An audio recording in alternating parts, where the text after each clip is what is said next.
This video presentation is for the purpose of assisting students to write a persuasive essay. Writing a persuasive essay need not be a difficult task if one simply follows the basic steps.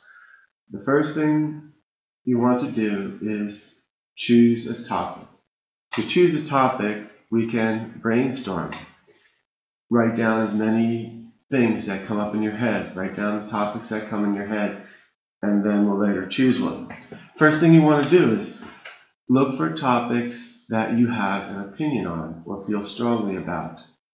For example, where some people might be interested in the environment, a lot of people might be interested in the environment, probably there are not that many people out there who are interested in various types of pencil erasers. Consider how much time you have to spend on a topic. Do not overextend yourself. What is your stance on the topic? Are you for or against it? What are the possible opposing viewpoints on the topic? Consider the opposing viewpoints on the topic so that in your essay you are able to include answers to those who would argue against your point of view. Finally, make sure this topic is going to be something that a vast majority of people are interested in, or something that your target audience is interested in. Then the next thing you want to do is make a list of your main points. So once you have chosen your topic, list the main points that you feel strongly about this topic, the points that you will use to make your argument. Consider the following. What problem are you addressing? Here it is to stay on the point. Don't go far off the point. Stick with your point. Every main topic should relate back to the main point and should support the argument you are putting forth. Consider who or what does your topic affect. So you're talking to people that that care about this subject. What is the solution that you will propose? What are the rewards that your solution offers? Okay, herein we're going further than the traditional essay calls for. What we're looking at is, once you've pointed out the problem, also make sure you have a solution to the problem. For why would you want to point out a problem if you're not going to propose a solution, or propose at the very least that we act together to find a solution, come up with a solution. And this is going to be in your conclusion, the solution and also the reward that your solution offers. Why a reward? Because humans generally tend not to do anything unless there's a reward in it. This is the kind of what's in it for me that hopefully will get people to consider your solution, consider acting upon it. Okay, expand your main points. So for each one of those 3 or 4 main points that you wrote down, choose 3 or 4 strong points that you are going to make your argument with, and then begin writing each one of them out into paragraphs. Okay, so here now we've got our 3 or 4 points, strong points with which you're going to make your argument. From here, if you're still not sure what to write about, what you can do is look at each one of those points and further expand it out into 2 or 3 additional points. These additional points can be explanations, they can be evidence, they can be statistics, graphs, or examples that will support each one of your main points that relate to your topic that you are arguing, that you are presenting. All right, the next thing we want to do, once we've expanded upon our 3 main points, so now we should have about 3 paragraphs. Next thing we want to be doing is writing an introduction. The introduction includes a hook and a thesis statement. The hook is basically 1 to 2 sentences at the beginning of the introduction designed to entice or lure the reader in.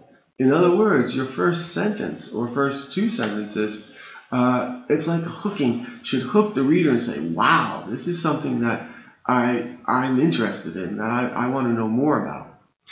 The thesis statement goes at the end of your introduction and includes bits of your strongest material with which you summarize your argument and direct the reader to continue reading.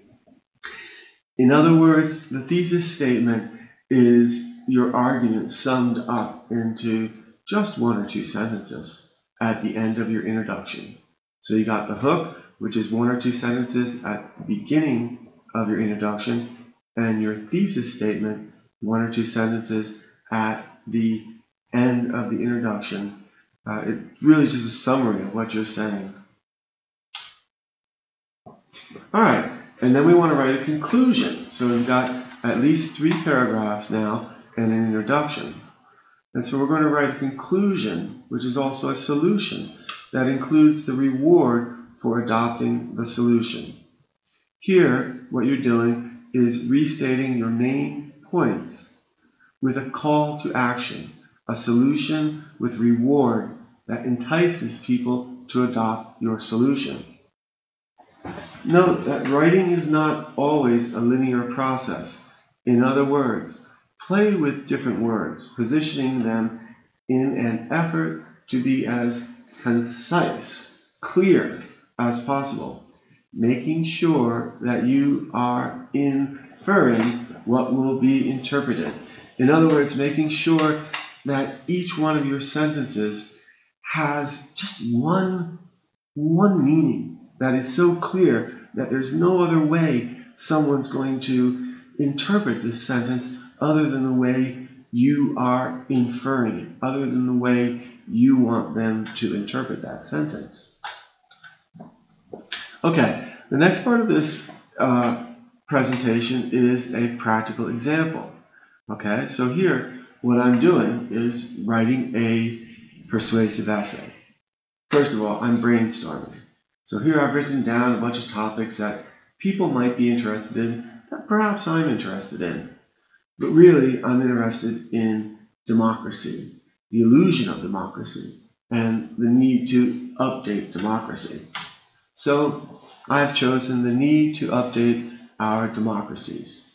And the main points that I will use to support this argument, this persuasion, are democracies don't function the way people believe they do. Wow, that's something. I'm going to have to prove that. Next one, the design of representative democracy is out of date. Still, something I'm going to have to give examples of, explain to people. Next one, the design of the money system corrupts the design of representative democracy. Wow, these are new things I'm entering in to the global consciousness of the internet. So I'm going to have to explain how this works. And finally, a minority with the most money currently make the decisions. Interesting. So here in this, the need to update our democracies, I'm really just putting forth something, an argument that most people are probably not aware of. So, expanding on the first point, democracies don't function equally for all the people. The reason democracies have never functioned the way the people always hoped for is because our democracies have never been, but in name, democracies of, by, and for the people. Okay, you can stop this video anytime and read what I'm saying here, or of course you can go to my blog, which is called Democracy Awareness at blogspot.com. So I'm just going to continue, but if you notice, I wrote democracies don't function equally for all the people. Well, I've got to tell them why and how this is. It's easy to say something, but there's no sense in saying something unless you have evidence or statistics or examples to support what you're saying. Expanding on the second point, again, you can stop this video anytime and read it, or go to Democracy Awareness at blogspot.com. Expanding on the third point, expanding on the fourth point, and here in my conclusion, now I've written out, put forth the conclusion first. I'm also presenting a solution. Okay, why am I presenting a solution? Well, because historically we've argued things without presenting a solution for them. So nothing really has changed in this world. So in my conclusion, I'm presenting a solution. So I highly encourage people to adopt a new paradigm, if you will. Problem, solution, reward.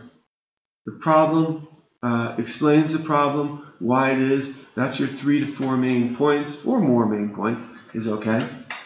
The solution explains what we need to do to correct this problem. And the reward tells people that by changing themselves to adopt the solution, becoming the solution, how it's going to benefit them and others. Okay, and here, notice that I've written my introduction at last, actually, and many people do this. So as you're writing, you can be playing with the paragraphs, repositioning the sentences, and even writing your introduction, coming up with the idea, the step-by-steps with which you want to present your argument. And I usually write the introduction last. You can do it whichever way suits you. Okay, finally, remember to write out your ideas and information as they come up. Don't worry too much about organizing everything just yet. You can play with the sentences, play with the different words, read them aloud to see how it sounds. Experiment with the placement of sentences until the sentences flow to create paragraphs, and paragraphs link together to create the structure of the argument essay.